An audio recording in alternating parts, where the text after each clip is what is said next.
प्रिय साथियों, आज हम आप लोगों से बात करना चाहते हैं कि मानव समाज दुखी क्यों है। तो इसके पहले दुख के कारण को जानने की कोशिश करते हैं कि एक व्यक्ति दुखी क्यों होता है और इस दुख का अंत करके मानव समाज को सुखी कैसे किया जाए। तो दुख और निराशा यथार्थ रूप से अकाट सत्य है। दुख और निराशा को कैसे दूर किया जाए? दुख और निराशा के कौन कौन से कारण हैं जिन्हें एक व्यक्ति भोगता है? मन ही सभी विचारों का केंद्र बिंदु है। मन ही सभी प्रवृत्तियों का पूर्वगामी है। वह उन पर अधिकार रखता है, उन्हें उत्पन्न करता है। यदि मन को वश में कर लिया जाए तो सभी प्रवृत्तियां वश में हो जाती हैं। मन ही सभी प्रवृत्तियों का प्रधान है। मन ही सभी प्रवृत्तियों का अगुआ है। उन्हीं मानसिक प्रवृत्तियों द्वारा मन बना हुआ है। इसलिए सबसे पहले मन को सुसंस्कृत करने में ध्यान देना चाहिए। मन ही उन सब अच्छाइयों और बुराइयों का मूल स्रोत है जो हमारे भीतर उत्पन्न होता है, जिसका हमें शिकार होना पड़ता है।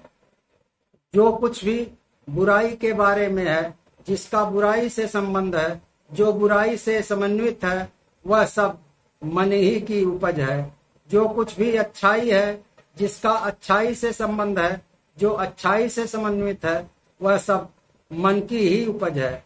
यदि कोई बुरे मन से कोई भी बोलता या करता है तो दुख उसके पीछे पीछे ऐसे ही हो लेता है जैसे गाड़ी के पहिए गाड़ी को खींचने वाले टांगों के घोड़ों के पैरों के पीछा करते हैं।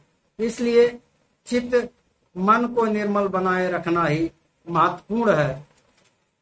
दुख का कारण जानने के लिए दार्शनिक कपिल मुनि के सांख्य दर्शन के सिद्धांत को जानते हैं। सत्य को प्रमाण से समर्थित होना चाहिए। सांख्य दर्शन का यह सिद्धांत बिना प्रमाण के सत्य का अस्तित्व नहीं है।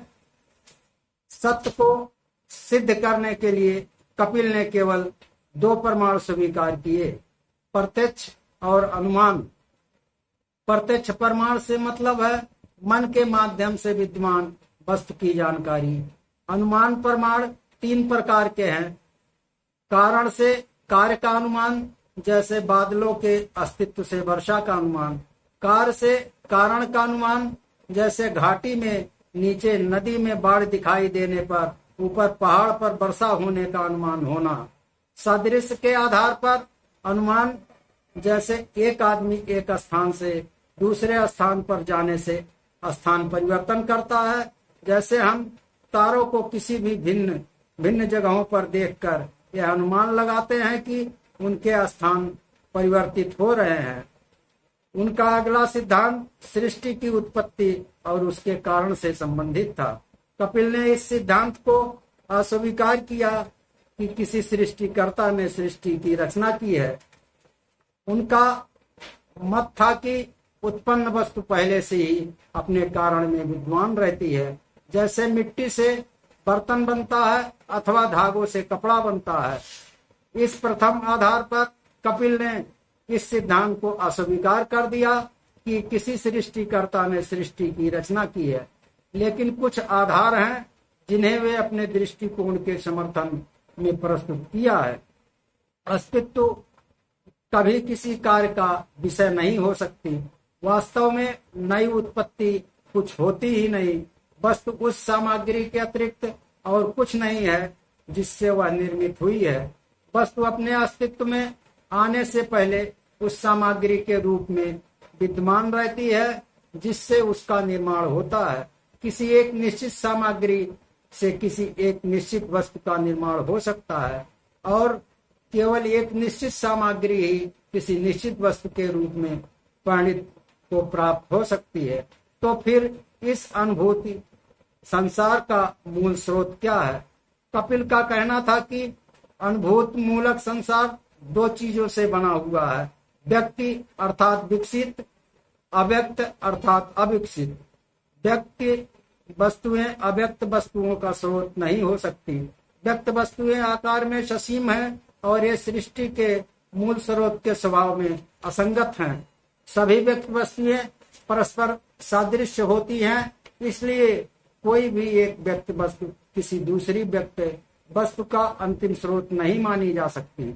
और फिर क्योंकि वे स्वयं किसी एक मूल स्रोत से उत्पन्न होती है, इसलिए वे स्वयं मूल स्रोत नहीं हो सकती। कपिल का अगला तर्क था कि एक कार्य को अपने कारण से भिन्न होना चाहिए, यद्यपि उस कार्य में कारण निहित रहता ही है। जब ऐसा है तो विश्व स्वयं ही अंतिम कारण नहीं हो सकता, इसे किसी अंतिम कारण का परिणाम होना चाहिए।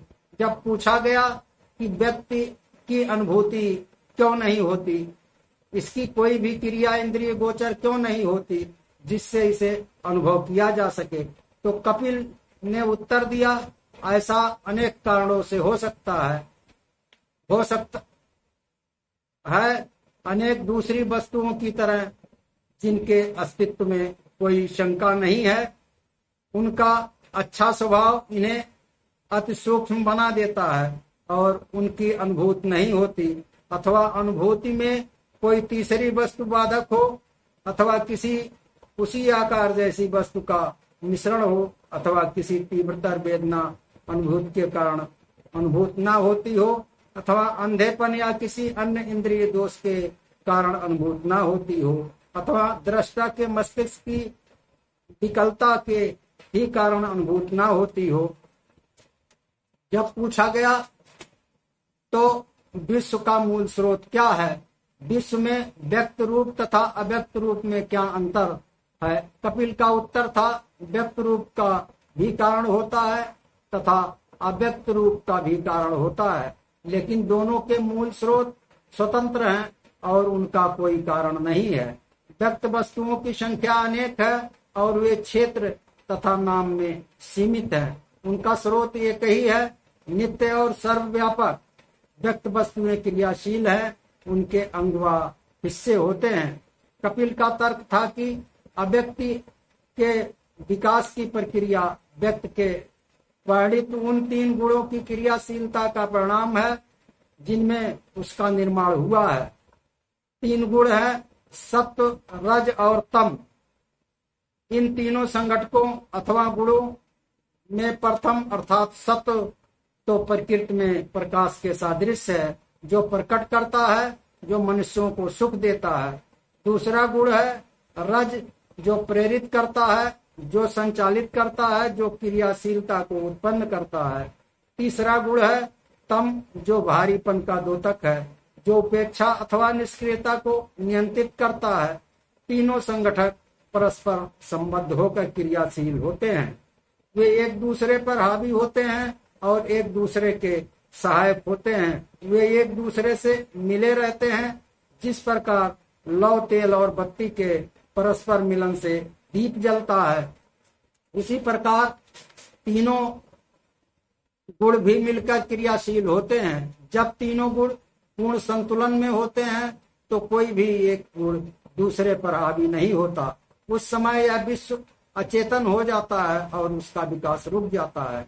जब तीनों गुण संतुलन में नहीं होते तो एक गुण दूसरे पर हावी होता है, तब विश्व सचेतन हो जाता है और उसका विकास आरंभ हो जाता है। यह पूछे जाने पर कि गुणों में असंतुलन क्यों हो जाता है, कपिल का उत्तर था कि इन तीन गुणों के संतुलन में गड़बड़ होने के कारण दुख की उपस्थिति होती है। साथियों, आज हम सब ने दुख के कारण को जाना। अगले एपिसोड में हम सब जानेंगे कि निर्भीक, निडर, भयमुक्त तथा अपने मानसिक बीमारी को कैसे दूर कर सकते हैं। आज का विषय यही समाप्त होता है। आप सबों को बहुत बहुत धन्यवाद।